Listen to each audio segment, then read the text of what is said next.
ég fekk spurningu hérna, hvað þýðir eiginlega að maður sé að hornalínu gera fylki A?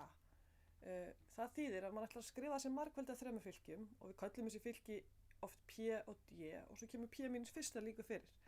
Þessi fylki eru þá þannig búin til að maður finnur ein vigrana fyrir A og maður raða þeim í dálkan á P, þannig að það er þetta hérna fylki. Þess vegna skiptir líka máli að ein vigranir séu línulega óháðir, af því að ef að vigranir í P eru línulega óháðir, nú þá er hægt að finna andhverfuna.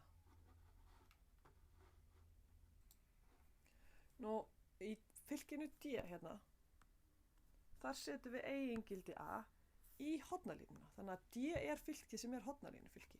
Þannig að við segjum að við séum með 3×3 fylki A og það eru 3 eigingildi. Þá raðast það hérna í, sett þetta við svona stað, 0 og lambda 3 í hornalínuna. Þannig að þegar við erum að hornalínu gera fylki A, þá erum við að skrifa sem margfeldi það sem eitt af fylkjanum er hornalínufylki og hér í kringum fylkið þar sem vinstra megin og hægra megin eru fylki og andhverfan af sama fylki.